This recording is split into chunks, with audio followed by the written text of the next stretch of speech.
Penyidik Jaksa Agung Muda Tindak Pidana Khusus Kejaksaan Agung menetapkan dan menahan 3 tersangka dalam perkara dugaan tindak pidana korupsi penyediaan infrastruktur Best Transceiver Station BTS 4G dan infrastruktur pendukung paket 1 hingga 5 bakti Kementerian Komunikasi dan Informatika tahun 2020 hingga 2022. Salah satu yang ditahan yaitu Direktur Utama Bakti Kementerian Komunikasi dan Informatika Anang Ahmad Latif. Usai menjalani pemeriksaan selama 6 jam di Gedung Bundar Kejaksaan Agung, penyidik Jaksa Agung Muda Pidana Khusus akhirnya menetapkan 3 tersangka dalam kasus tindak pidana korupsi penyediaan infrastruktur Best Transceiver Station BTS 4G dan infrastruktur pendukung paket 1, 2, 3, 4, dan 5 bakti Kementerian Komunikasi dan Informatika tahun 2020-2022. 3 tersangka yakni Direktur Utama Bakti Kominfo Anang Ahmad Latif, Direktur Utama PT Mora Telematika Indonesia berinisial GMS, dan tenaga ahli Human Development Universitas Indonesia tahun 2020 berinisial YS, langsung digelandang penyidik menuju mobil tahanan untuk mempertanggungjawabkan perbuatannya. Direktur Penyidikan Jaksa Agung Muda Pidana Khusus Kejaksaan Agung Kuntadi menjelaskan, dalam kasus ini, sejatinya proyek pembangunan menara BTS 4G Bakti Kominfo dilakukan untuk memberikan pelayanan digital di daerah terdepan, terluar, dan tertinggal Indonesia.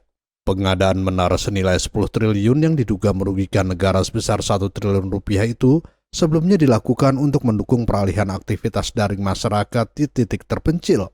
Alih-alih berfungsi, masyarakat daerah mengeluh karena tetap mengalami kesulitan sinyal saat berkomunikasi.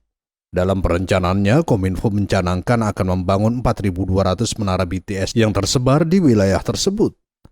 Dalam penyelidikan, ketiganya terbukti melakukan perbuatan melawan hukum dengan merekayasa dan mengkondisikan proses lelang proyek. Tersangka Anang diduga dengan sengaja mengeluarkan peraturan yang telah dibuat sedemikian rupa untuk mengatur pemenang tender proyek tersebut dengan harga pengadaan barang yang sudah dinaikkan. Selanjutnya, tersangka GMS memberikan masukan dan saran kepada tersangka Anang yang menguntungkan vendor, konsorsium, serta perusahaannya dalam proyek tersebut. Sementara itu, tersangka YS melawan hukum karena telah memanfaatkan lembaga Human Development Universitas Indonesia untuk membuat kajian teknis yang mengakomodir kepentingan tersangka Anang. Tim penyidik pada Direktorat Penyidikan Jaksa Agung Muda Tindak Pidana Khusus telah meningkatkan penyidikan umum ke tahap penyidikan khusus dengan menetapkan 3 orang tersangka, yaitu Saudara AAL selaku Direktur Utama Bakti Kementerian Kominfo, 2 GMS selaku Direktur Utama PT Mora Telekomunikasi Indonesia atau Mora Telindo, dan Saudara YS selaku tenaga ahli Human Development atau HUDEF UI tahun 2020. Sebelumnya, penyidik menaikkan status penyelidikan kasus tersebut menjadi penyidikan pada 28 Oktober lalu.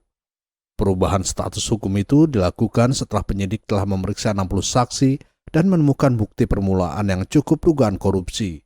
Ketiganya dijerat dengan pasal 2 dan 3 Undang-Undang Nomor 31 Tahun 1999, junto pasal 55 ayat 1 ke 1 KUHP dengan ancaman hukuman di atas 10 tahun penjara. Dari Jakarta, Andrianto, Nusantara TV melaporkan.